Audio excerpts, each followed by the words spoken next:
listen to me when I say there is help for you. Trust me, I thought for 2 years that I didn't need any help. Did you know that every 11 minutes someone commits suicide? That is far too many. One is too many. If you know someone that is dealing with mental issues, someone that is fighting it on a day-to-day basis, and trust me when I tell you, dealing with PTSD and having to second guess myself every day, I know what you guys are going through. I know what you're going through. This isn't something I've read out of a textbook. This is something that I have lived personally every day for the last 9 years. If you need help, go get it. There's a suicide prevention hotline. It is now just 3 numbers, 988.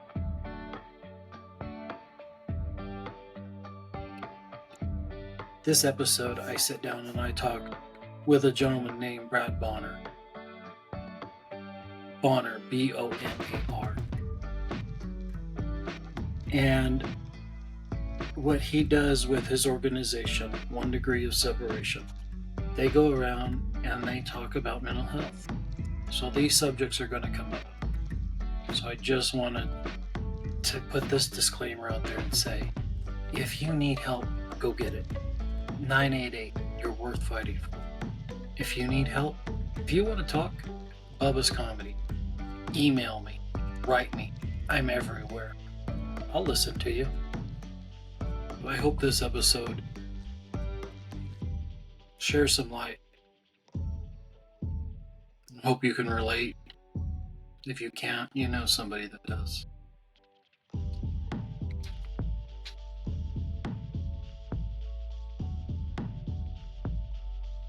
That's my support. He's one of my support people. And him knowing that I'm struggling and me knowing that he's struggling that's all we needed to do. You know, we didn't have to talk about it. I didn't try and fix him. He didn't try and fix me. It's comforting just to know somebody else knows that you're going through it right now and to check in on you, you know, and then maybe I'll text him later, dude, how is it getting better? Or where you at?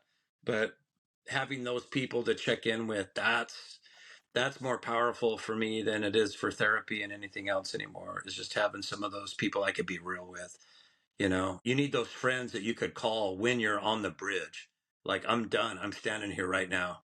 You know, you need those people that'll say, look, I'm not ready for you to go, man. I love you. You're my friend. Let me come get you. Stay right there. Stay on the phone. Get in your truck. Drive to a hospital. I'm going to stay on the phone with you. You know, you need to have those people. And it takes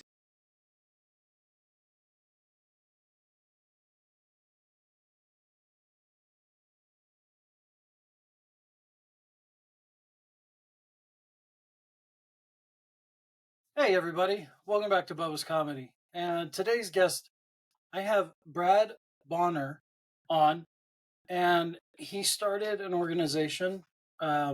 It's called 1 Degree of Separation. Do I have that correct? Yes, it is. Brad, Incorporated, nonprofit. incorporate. We are incorporated. We are a 501c3 nonprofit organization. Okay, yeah, that goes a long ways when you're doing shows and stuff because people want to know that right up front. Yeah. So much about producing shows and stuff. My hat's off to you. Really, I'm gonna edit a lot of this stuff out, but producing shows and doing all that takes a mental that I just don't have anymore. It's a different part of the brain. I have to do Adderall. A lot of times it's like I've got so many details to do. I don't know a comic who doesn't have ADD or ADHD because that's our superpower, right? We think different and we connect everything. Things that people didn't connect, we connect them, and that's a punchline. Like, wow, how did he connect that to this? Well, because everything connects in our world. But sometimes I got to get shit done and I'll take Adderall, and I've got it takes about 15 minutes for it to kick in. I got about a 3 or 4 hour window for me to get bookings done, hotels, airfare, travel, all this, you know. Or I've learned how to break it up into little tasks It's like, okay, I can't book all of our travel this month. I'm just going to do this day's worth of travel, and then I got to take a break. It's just, yeah, surviving with ADD. And I fully, with PTSD, it's my planning and organization is not, it's non-existent. It just, with mental health, it's a constant battle, but I don't have, I say it like I don't have the patience for stupid people anymore. Yeah, I get that as I get older. It's just Do part you? of aging. It's like, I just don't. I don't need more friends in my life. I don't need new friends in my life. And I'm not looking for them. And I don't need their approval. And I don't necessarily want their approval. I do add new people, but it's not from, feeling like I need it. It's just the older I get, it's like I just want a small group of really good people. And, I don't have space for much else. So. What is it if you can count on one hand the number of friends you have? You're really fortunate. Yeah. Right? So a buddy of mine, this had to be 15 years ago. He was an Army Ranger. He and I were on a road trip together. And I go, how would you weed out your mediocre, your medium to your best friends? What criteria could you use to filter people out? And he goes, I don't know. Who would I call if I needed to move? I go, no. There's people from church that'll help me move, but I don't want to hang out with them. And he goes, oh, yeah, I know who you're talking about. I go, all right, here's a scenario. This would help you decide who your very, very best friends are. Here's the deal. You're in your living room of your house. Something happened. You've got a knife, gun, bloody knuckles, and there's a dead body on the floor.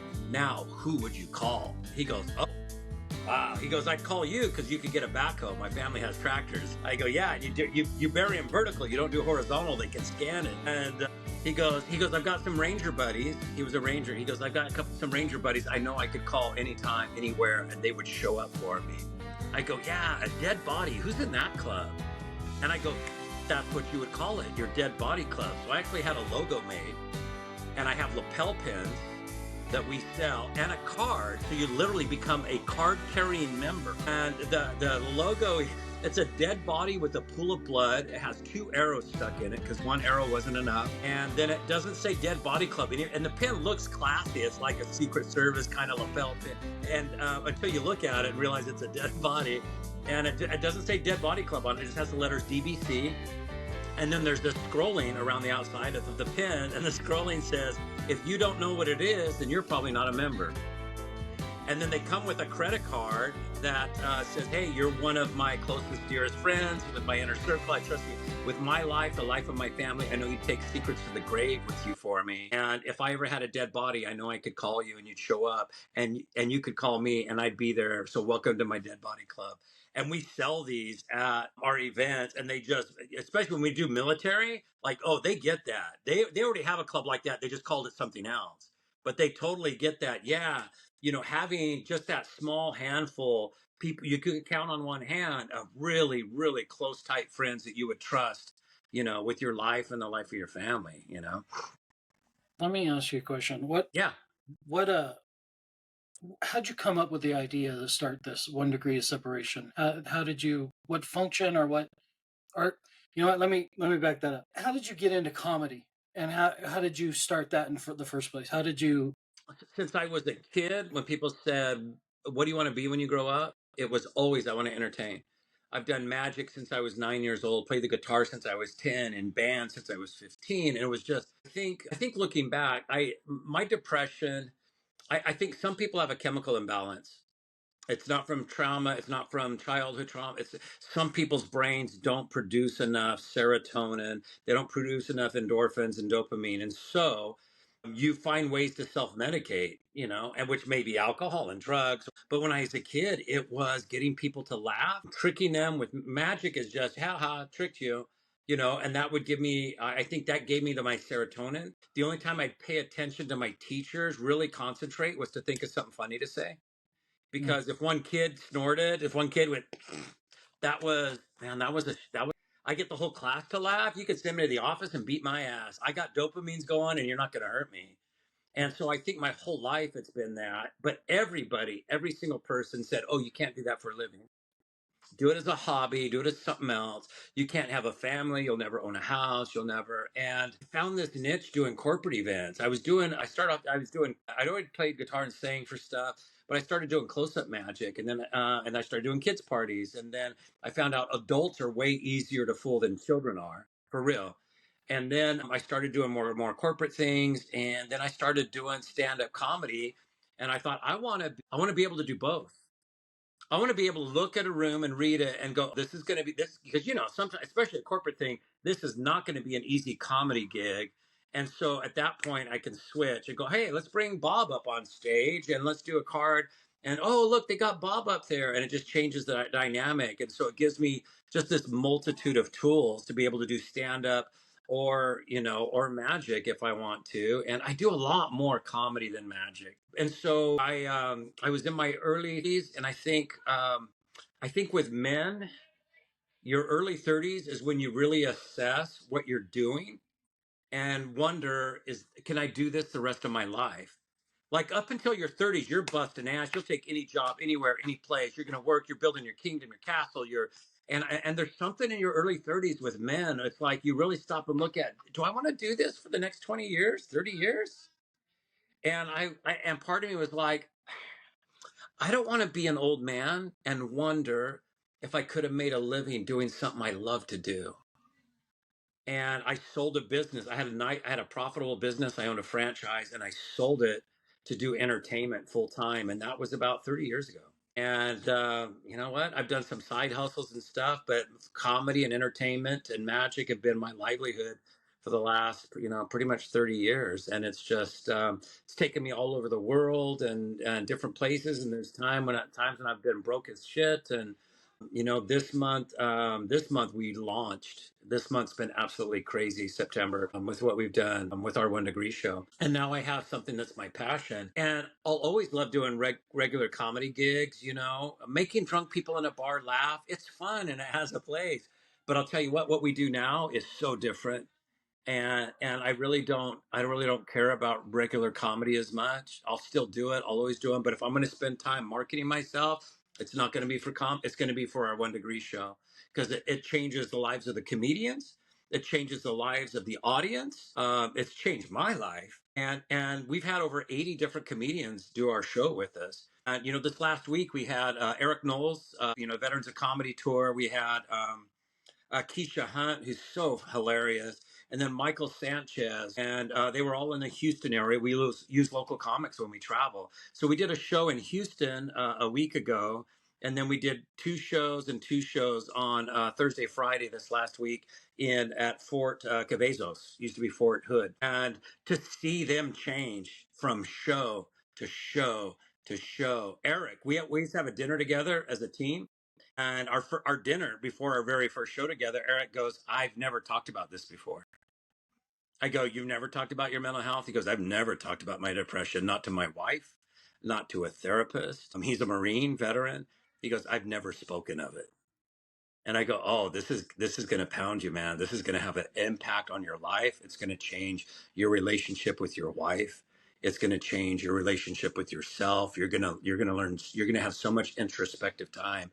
And then we did 5 shows together, and he was saying, this is the most impactful thing I've done. He goes, other than entertaining the troops. First time I went and entertained the troops, he goes, that was powerful for me. He goes, but this was absolutely, just so it changed his perspective and his thoughts and the way he thinks and the way he processes, his depression.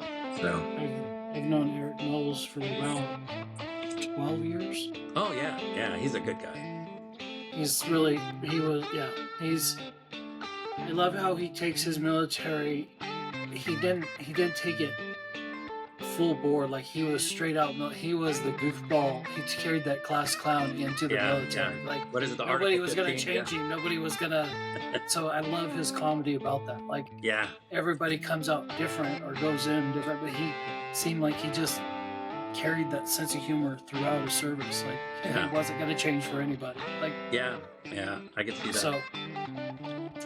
So tell me, we're talking with Brad Bonar today, and I have him on today because he started this corporation, this 1 Degree separation, Yeah. and it deals with mental health. It deals with comedians talking about mental health, and anybody who's listened to this podcast, you know that's one thing I'm big about. Doing 13 years of security, you see the dark in humans. Yeah. So if there is just 1 ounce of making somebody laugh or changing the tide of that person going to jail or not, that was me. I Yeah. did that.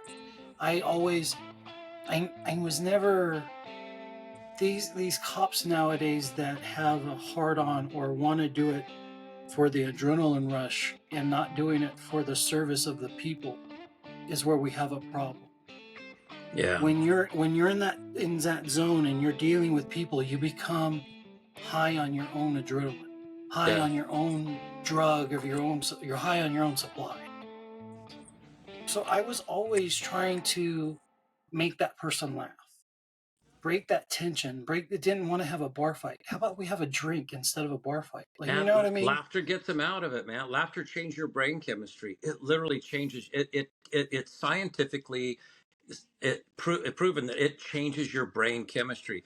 We have a story that I always start off with our show. I tell this story at every single show, and it's honest to God true story. I don't have to embellish, make anything up. It was about 6 years ago. My wife got a text message from a 17-year-old girl. She says, "I'm standing on the bridge. I love you guys. You'll get along fine without me. Goodbye."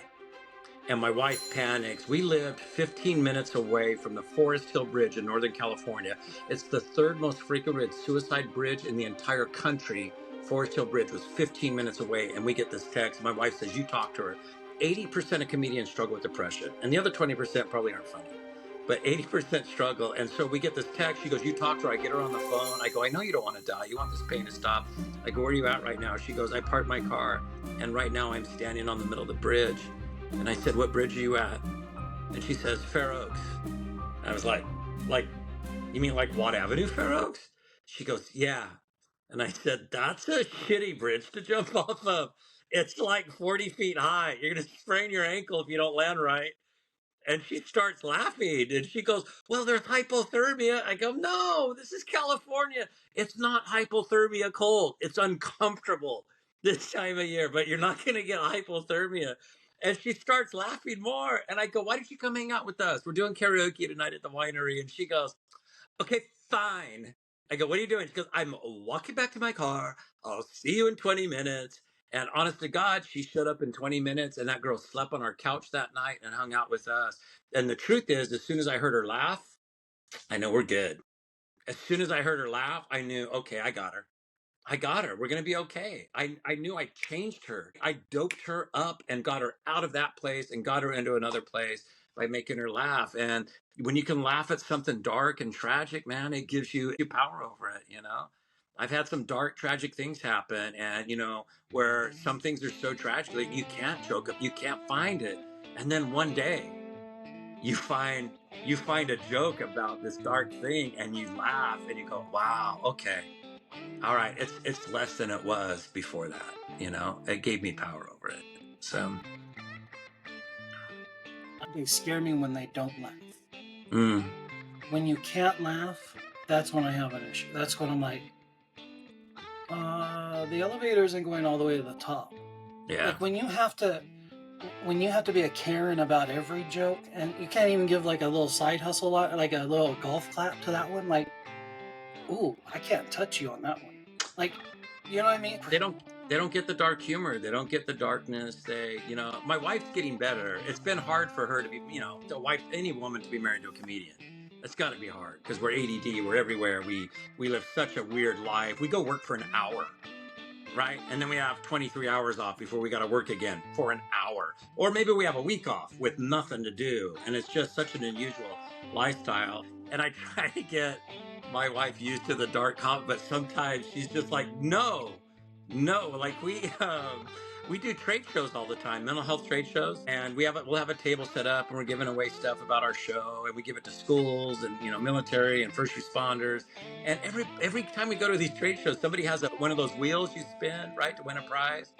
And I watch people come in. Everybody beelines. They go on to spin the wheel. They want to spin the wheel and win a prize. I go, "Babe, what if we did a spin for suicide?" And she's like, "What?" I go, yeah, hey, look, you won razor blades. Hey, good for you. Hey, look, you get a garden hose for your tailpipe, right? I go, you spin it. Look, you get a rope. She was like, no, we can't do that.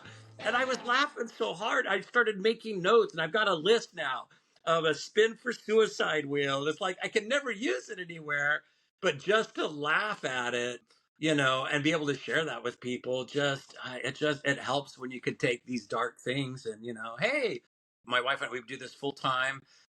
We do the same show for sixth graders that we do for the military. We've done the FBI, we've done dental associations, we've done the restaurant industry, we've done corporate clients like VSP Global, Vision Services Provider. They've got 25,000 employees across the country. We've got our third event coming up for them. So we do it from corporate to the structure and the format of the show is always the same, and it just works. We haven't changed anything about it. We've done over 120 of these events all over the country, and we did our first show last week where I wasn't there. We had a whole team in Columbus, Ohio. One comic who's done over a dozen of our events. He's become a good friend, and so he hosted it. And then we had one comic who's done one show, Jason Wrestler. And then we had two comics who I still haven't met. And I interviewed them, talked to them, coach them on, you got to be clean. Whatever you think clean is, then clean that up. Because we don't know if there's a Mormon general in the audience, if it's a military. You don't know who's there. We don't want them to say, oh, no, we can never do this at our school, because us doing that at that school will save some kid's life. And they had a dinner together. We always have a dinner together as a team, and they did that. They did the show, and I wasn't there. And it was scary and nervous, but that's been our plan from the very beginning, is to be able to scale this. And the show's not about me and my story. The show has a structure and a format, and I want to be able to train teams of comics to do this all over the country, all over the world. Comics that do military events, comics that do I have so many comics that are school teachers, right? So you're going to do these school events because you know what the boundaries are, what's funny to kids, what's not, what you can say, not say. And so that's our big picture is we want to have a training facility and bring comics in and show them how to host the event, how to structure, how it goes, how to find comics for your team, how to interview them, how to, that it's because it has a real impact and a real difference. Everyone that attends these shows leaves with a skill and an ability to have a conversation they didn't have before they get there. I didn't want it to be just an awareness and to kill the stigma. Those are important, but I want everyone to leave with tools to talk about it and a comfort, not just to know how to talk about it, but to feel comfortable to have a conversation. And so that's what we bring to them is this, this show. How old were you when you first asked for help? And what made you ask for help? I didn't ask for it. I got locked up in a mental hospital at age 54 for being suicidal. It was a horrible, wretched experience. In California, a 3-day, 72-hour hold in a mental hospital is called a 5150. And so this is my, I don't know if you can see, this is my 5150 alumni shirt that my vice friend had made up. Full suicide attempts and never talked about it. And then a couple months after my lockup, I found a suicide note I wrote in the 6th grade. So from the age of 12 to the age of 54, I'd struggled with suicidal ideation my whole life and had never had a real conversation about it. I had a friend of mine that I would drop my guns off to sometimes. I would never talk. I'd just drop them off, say, hey, I probably shouldn't have these for a little bit right now. And that's all I would say. And he'd say, all right, when you're ready to have them back, let me know. That would be about the extent of it. And then about the same time is when this 2-hour long documentary about Robin Williams comes out, right? Come Inside My Mind, this 2-hour long documentary about his life. And they don't even mention depression. They don't mention how he died, not a word. And I thought, he would have talked about it. Comics will talk about anything. He wouldn't have held back. He would have talked about it. I wonder if I could get a group of comics together and put together a show where we show people what it looks like to have just a raw, real, vulnerable conversation about what depression feels like, what it looks like, what pisses you off, what makes it better, what you do that makes it worse, what you do that makes it better. And so me and some comic friends started meeting together. We had monthly meetings. We had dinner at my house, and we would just brainstorm for hours. And what are we worried about? Is the world too woke to even talk about this? right? How dare you make a comedy show about depression? Well, can that even work? And we came up with a format to this show. And so the format is it's always four comics. Everybody comes out and does 5 minutes of comedy, not mental health comedy, unless that's your thing. I want 5 minutes of everyone in here to laugh at you. Do your funniest, cleanest 5 minutes. And it doesn't matter. I had a comic once I was interviewing her. She goes, "Well, I'm a headline. Why am I only doing 5 minutes?" I go, "Yeah, this show's not about you. This isn't a typical comedy show. But the first part is I just want everyone to laugh." And the truth is, we had a guy contact us. He studied neurological responses at Stanford. And he goes, "I want to do a presentation for your team about chemically and neurologically what you're doing to your audience." He goes, "For 20 minutes, you get them to laugh, and then you come into the serious question." I go, "Yeah." He goes, "You have literally doped your audience. You've produced dopamine, serotonin, endorphins." He goes, "You have chemically altered the brains of your audience to get them ready to listen to you. A kid with ADD won't have ADD for 2 or 3 hours after your show. They will listen. They will make better decisions. They will be more receptive and more open to taking in information." So everybody does 5 minutes. Then we all come back out and we have four bar stools, four microphones, and we answer 5 questions about depression.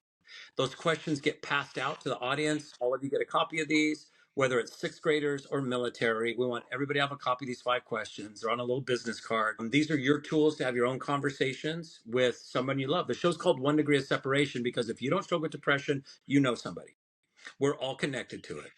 And so then we answer the 5 questions. All right, now we're going to demonstrate what it looks like to answer these questions. And as comics, we have a different view of the audience than the audience has of us.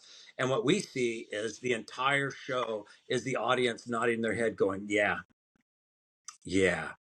It's that me too, me too. And so the questions are, what does your depression feel like?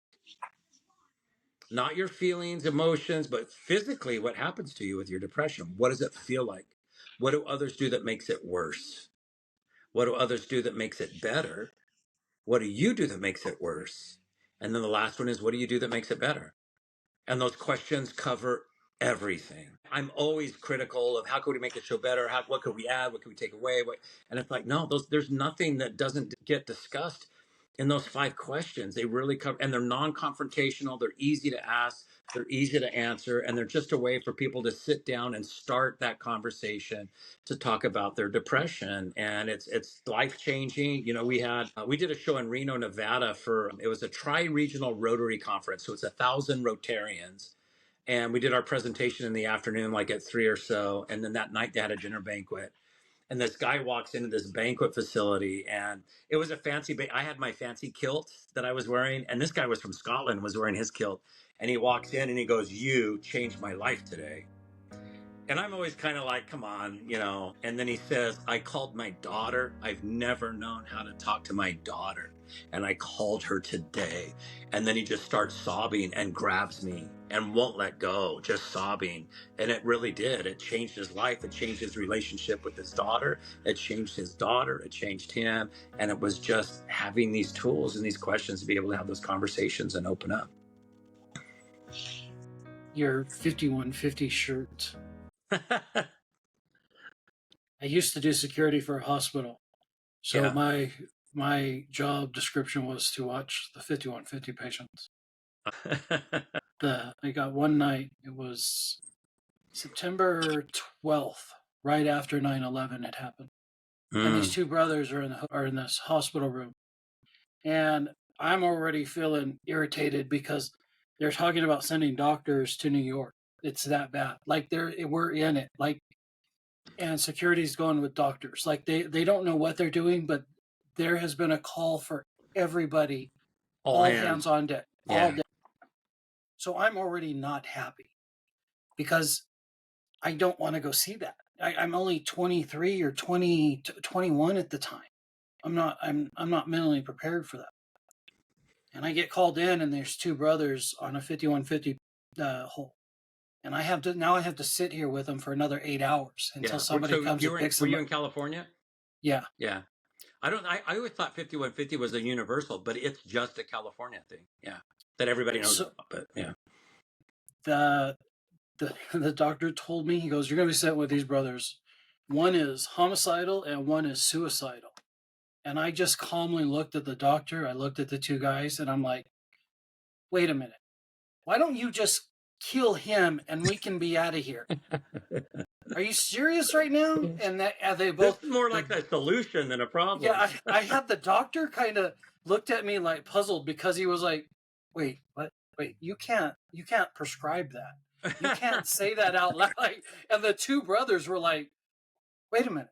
Something like clicked at the same time. They're like, once it was said out loud, Yeah. when they were like, oh, wait a minute. We're just in here to get the free bus ride down to the hospital. We're just looking for our meds. Like, they just opened up and started telling me they're probably like, we're not really crazy. We're just in here to get their ride down here to the mental health. I'm like, oh man, I'm not ready to sit here for 8 hours talking to Dumb and Dumber. Like, Yeah. I know everybody. When you start working at a hospital and you see the same clientele, Yeah. they're working the system. They're I'm cycling just gonna, through. yeah, they're Yeah. just. And I didn't have any time for that. I didn't have any momentum for that. I was like, oh no, no, no, Yeah. no. When We're I was gonna solve locked this up, problem. there was a guy, this guy he had like prison tats from his chin all down, Fu Manchu, short cropped hair, wouldn't really talk. I finally got him where he go, hey, hey. And so I finally went up to him, I go, hey, I go, so how long you been in here? He goes, a month. They're making me leave on Monday. I go, they're making you leave? He goes, I'm homeless. He goes, I don't have a place to go to. I can't get Social Security. I can't get disability. I can't find a job. So I'll be at the Salvation Army in South Sacramento because they have a men's program. And he goes, that's what I got to go to. And here I got 3 meals a day and a safe place to sleep where nobody's going to mess with me. And I go, well, what got you in here? And I'm standing next to my roommate in there, kid Kenny, and who was a homeless guy. And I go, so what got you in here? He goes, I stepped in front of a truck. I go, you look pretty good for stepping in front of a truck. He goes, they swerved. And then Kenny next to me goes, me too, me too. That's what I'm in here for. They swerved, they missed me, and then they locked me up. But it was amazing to me that there were so many of the people that were in there just for the security and the meals and like they give you a physical every day. And a doctor, I go, so do people lose a lot of weight in here? This food's rancid, horrible. He goes, no, most people gain weight. I go, what? How? He goes, because they're They don't homeless eat. and they have 3 meals a day now. And they're able to put on some weight and they get 3 meals and fed and they have a safe place to sleep and they're not having to run around on the streets. It's like, yeah. Let me. What is when I say support system? What does that look like, and what does that feel like to you? Oh, it's very different now. I think people automatically think of therapy. I've had a really good therapist that helped me gave me real skills to be able to bring my anxiety down, my depression down. And it was after my 5150. He's a guy I had met in a recovery program, and I went in and met with scrapped up $100 cash to pay him, and said, "Here's what's going on, and here's I'm broke, I'm behind on my mortgage and my taxes for years, and all this." And he goes, "All right." He gave me an anxiety and depression assessment and went, whoa, okay. He goes, I'm going to do this pro bono. I'm not going to charge you, but you have to don't miss an appointment. And so every Tuesday at 2:30, I had meetings with George, and he gave me real skills. I mean, he was the beginning of having a support system. He gave me real skills. I don't ever remember talking to him about like my feelings and my mom and my dad or childhood. I'd come in and he'd go, okay, today we're doing breathing exercises. He goes, you could change your heart rate, you could change your anxiety, you can change your pulse, you can change all of this and enrich your oxygen content with breathing exercise. And we spent a whole day doing breathing. We did the 4-7-8 breathing. Navy SEALs use this to get their heart rate down, their blood pressure down. You breathe in for 4, you hold it for 7, you exhale for 8. And it was a real tool, the 4 squared breathing. Breathe in for 4, hold it for 4, exhale for 4, hold that for 4. All of these were real tools. He gave me meditations to do. Go to a place where you're grounded to the earth and imagine a hole in the earth. And he had a script he would read. It were very specific. And you're going to take all this depression, anxiety, you're going to breathe it out, and it's going to be a color. And you're going to blow it into a hole into the earth. And so it was real tools. And that was the beginning of getting like some kind of a support system to help me get through. But I can tell you now with what we do, my support system is all these comics who have done our show, who have become some of them I've known for 15, 20 years, but I've known them as a comic. And now I know them as a human, as a fellow struggler with depression. And so that the support of those people, that we've done these shows, we've traveled around the country together, and we've had these moments, and we broke down crying on stage and bared our soul. We have comics share stuff on stage that they've never shared with their best friend, but they'll do it in front of 200 strangers and talk about being molested when they were a little boy, when they were a little girl, when they attempted suicide when they were 15, and their mom said, "We will never speak of this ever again." We have you do that mileage with people, and that becomes your support system. My wife is the hugest part of my support system. We've learned how to talk about it. But I tell you, these comics that we travel and meet with, Eric, I met him a week ago. Eric Knowles. First time we'd ever met face to face was a week and a couple days ago, and then we did 5 of these shows together. And it's like, dude, you can call me. He goes, yeah. He goes, I know I could call you, and make that part of his support system. It's finding those people you can share with and open your heart and be honest and vulnerable. I have a friend of mine, Ellis Rodriguez. I'd known him for 15 years before we ever did these shows together, and now he's just one of my closest, dearest friends. And he'll call me sometimes. So Ellis, he'll call me up, and this will be our whole conversation. He'll say, he calls me Bonar all the time. He goes, Bonar. He'll go, dude, I'm in it right now, and I'll go, yeah, me too, because I have a lot of depression days. And he'll go, all right, later, dude. And he'll hang up, and that will be our whole conversation. Less than 30 seconds. And as stupid as it sounds, that's my support. He's one of my support people. And him knowing that I'm struggling and me knowing that he's struggling, that's all we needed to do. We didn't have to talk about it. I didn't try and fix him. He didn't try and fix me. It's comforting just to know somebody else knows that you're going through it right now and to check in on you, and then maybe I'll text him later, dude, how is it getting better? Or where you at? But having those people to check in with, that's more powerful for me than it is for therapy and anything else anymore. Is just having some of those people I could be real with. You need those friends that you could call when you're on the bridge. Like, I'm done. I'm standing here right now. You know, you need those people that'll say, look, I'm not ready for you to go, man. I love you. You're my friend. Let me come get you. Stay right there. Stay on the phone. Get in your truck. Drive to a hospital. I'm going to stay on the phone with you. You need to have those people, and you got to do life with people to get to that place. You can't meet somebody in a bar and they're that kind of friend. You got to put on miles and miles and road trips. I think that's why so many of my dearest friends are comedians, because we've done thousands of miles on the road. You can bullshit for 500 or 600 miles, and then you're done with bullshit stuff to talk about, and you have real, raw conversations, and you talk about life and death and abuse and abuses and addiction and recovery and divorce, and everything's come up. You just got to get those miles in with some people to have those dead body club friends. You don't get dead body club friends without putting in some time.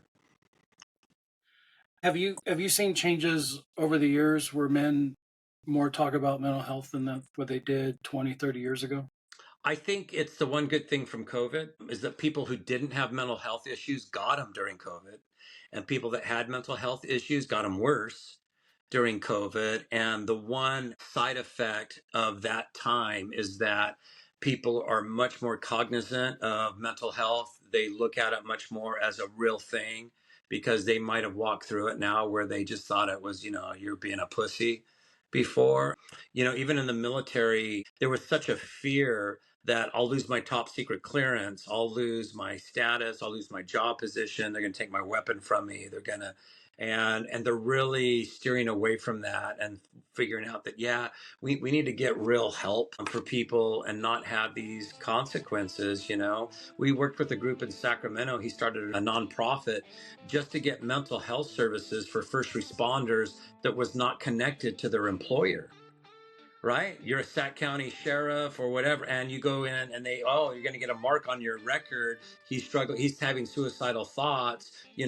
Put him on a paid suspension for a week, but they're going to make a mark in your record, and so they're, to try and find mental health services and to trust that you can have a real conversation with them. We just did a show for the FBI a few weeks ago.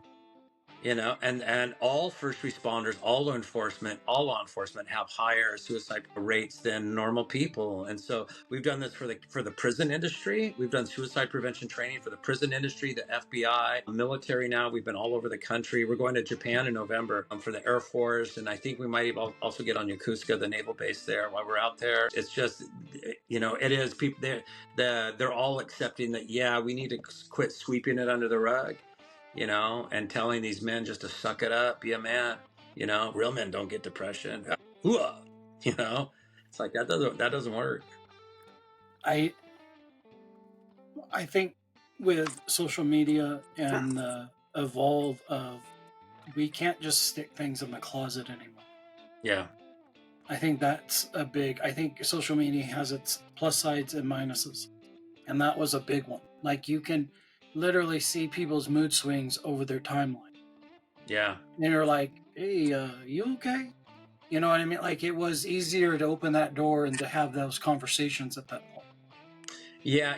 There's a phrase in recovery that comparison is the killer of joy.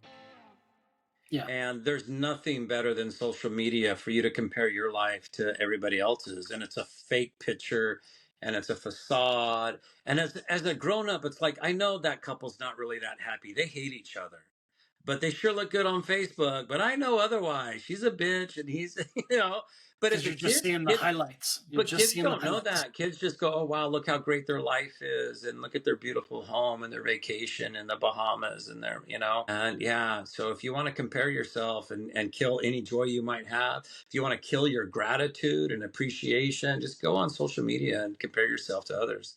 Man, it'll drop it all in a heartbeat. Guys, we're talking today with Brad Bonar, with 1 Degree of Separation.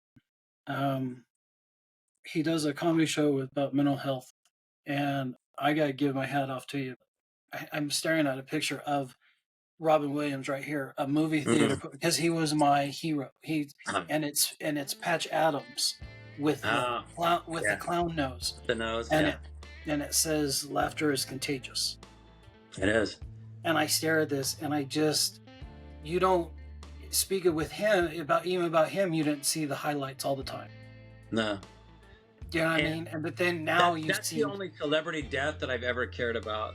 That's the only one that ever had an effect on me was him. And it's like, no, not a comic. I got to meet him one time and I made him laugh, and I didn't do a selfie and a picture. It's like, I don't want to do that. I want him to have this moment, and I made him just bust a gut laughing.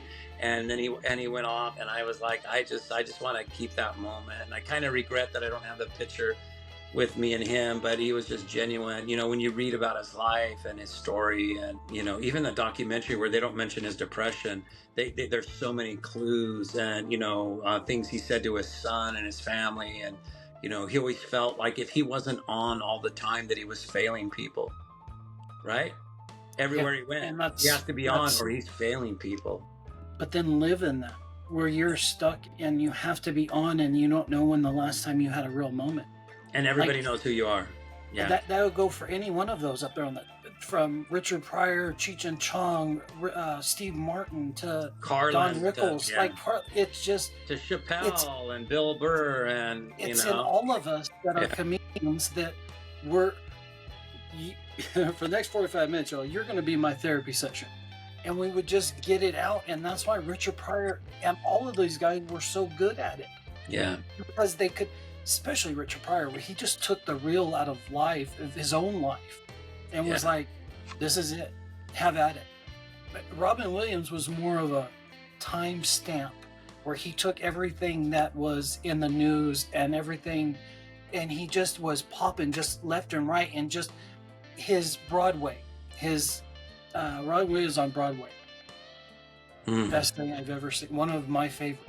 And if you weren't in it in that time era, you don't know what he's talking about. Kind of like the comic relief. Not a lot of people remember that him, Billy Crystal, and Whoopi Goldberg, they all did these shows for the homeless people, or for different AIDS and all these different organizations, where he just it was all about that time, that Reagan and economics and just, but he was firing on 24 different cylinders. Yeah. Not, and that's what separated him from the rest. That is what put Robin Williams different from George Carlin or Richard Pryor Yeah. in my mind. In my mind. Yeah, the energy was incredible. For 45 minutes, for an hour, he was like Bruce Springsteen of comedy. He just Yeah. knew that he was going to put everything into what he did. Yeah. And that's, he was, and it kind of hit me too hard. Like, no, not like that. Not in a Yeah, I hotel hear you. room, not in a, no. Yeah. That's, I mean, as comedians, we don't talk about mental health. We might think because it's a weakness or it shows that we're not strong enough to handle the dark side, or we can't turn everything we hear into jokes. So Yeah. I have a problem with that. I don't know if that works for you, but it's when I can't turn a subject into something funny, then it's like I need to go check myself in somewhere. Like, you know what I Yeah. mean? Yeah, I get that. Yeah. Sometimes it's too hard to find the funny in it. Yeah. Yeah, especially and especially when you deal with people in law enforcement and FBI that have just seen the worst and worst of people. Yeah. That it's just like, man, how and the when you suicide. when you can laugh at those dark things, man, it really does give you power. We had one of our comics, Arnie States. He had a nationally syndicated radio show out of Sacramento, like a morning drive show, and he split his wrist. And he goes, yeah, he goes, it coagulates, it'll just quit bleeding. I go, that's why you do it in a warm bathtub. He goes, well, I know that now. And he goes, I carved it up again. Like EMT said, they'd never seen somebody do that much actual damage to their wrist. And he goes, yeah, he goes, it'll clot. He goes, it still clots. And someone did a wellness check. The sheriff busts in and busts his door open. They find him there. He's all bloody. They take him to the hospital. He gets stitched. He's all bandaged up. And it's 2 days later, he's in a mental hospital, bandaged, and his dad comes to visit him, and he's embarrassed and he's ashamed to tell his dad what happened, and it's him and his dad and the psychiatrist sitting in this room, and his dad goes, so just tell what happened. He goes, I cut it, it quits bleeding, it coagulates. He goes, so I cut it again, and it'll just, the blood clots, and it goes, it coagulates. And his dad goes, well, shit, son, you know I've got blood thinners, right? If you would have just asked me. And he said, he started laughing. He goes, I just started laughing so hard. And his dad starts laughing. His dad's got this dark sense of humor like him. He said the psychiatrist is looking at him like, what the fuck's the matter with you two? And he goes, we laughed so hard. And he goes, I swear to God, he goes, I swear on my life, that was the moment when I knew I was going to be okay. Yeah. I laughed. And that was the moment. It's like, okay, you know what? I'm going to get through this. And it was being able to laugh at this dark, tragic thing in his life that, when you can laugh, it gives you power over it. The monster becomes smaller. Yes, it's true. Very true. One last question. I'm going to let you get out of here. Thank you so much for sitting down with me today. Anytime. Whenever I used to be in a thank you line at the end of a show, where you got to go do the thank you. Hello, you're great. Thank you for coming out. Yada, yada. Yeah. Tell me the difference in that type of setting and in your show that you have now. So I think the best we ever get as a comedian, and we've all had this, is where after a show, somebody comes up and says, I lost my mom to cancer or my wife to cancer, or I just found out this. And today gave me a reprieve. And I laughed and I forgot all about that. That's like the ultimate, wow, I did something good doing comedy. When we finish our shows, it takes us 2 hours plus to get out of the room. And we have lines of people that are hugging and grabbing and saying, thank you. We had a lady come up to us. We were at the Disneyland Hotel. We were keynote speakers for 1,000 school teachers. And we had a booth afterwards. And this lady comes up. She looked kind of distraught. She goes, I didn't want to come to this today, and something kept telling me, no, you need to come to this. And she goes, so I showed up, and she goes, it helped me so much with my anger. She goes, I've had so much anger, and this helped me to understand. And then she says, my boyfriend killed himself 7 days ago. And she just says, thank you. It's like, boom. You know, that man that said, "You changed my life." I called my daughter today. I've never known how to talk to my daughter. It was a real effect on somebody's life. And every single show we do, we did a middle school, and one of our comics, she talked about being molested when she was a little girl, and her mom told her, "You will never speak of this." Because the question is, what do you do that makes it worse? She goes, "I don't talk about it." And then I attempted suicide at 15, and my mom picks me up at the hospital, says, "You will never speak of this." And she goes, "What I do that makes it worse is I never speak of it." The next day, we get an email from the vice principal of this middle school where a sixth grade girl. They said, "We knew she had something going on, but she wouldn't talk about it. After your show, she came in and said, 'That's me. I've been molested.'" And she got help. And it's like, those are, it's powerful that, yeah, you gave me a reprieve, because I was struggling. It's the first time I've laughed in a week. But when you get these stories that happen over and over and over and over again, that it's like, that's why I say I'll always love making drunk people in a bar laugh. It's so much fun to do that. But this is a whole nother level. It changes the comics. The comics change their comedy after doing our show, because there's a part of, sometimes you do a joke just for a small group in an audience. Like, not everybody's going to get this or relate, so you do a joke. And so I know a lot of the comics I've talked to, they go, "I always thought that when I do mental health humor, that it's just a small group that's going to get it and understand. But now I realize, oh, no, no, no, it is 1 degree. Everyone in this comedy room either struggles or they know somebody, and it's very real and raw to them. And we've had comics change their shows, change the material they use. Well, one of our comics, DJ Sandu, he closes now with about his suicide attempt. His closer is about the day he was going to kill himself. And it's funny and it's brilliant. And people come up afterwards and say, "Thank you for talking about that." And so it's just, man, it's not even, it's just a whole different level of connectedness. And now we're getting enough exposure where we have comics just coming out of the woodwork saying, "Hey, I would love to do this.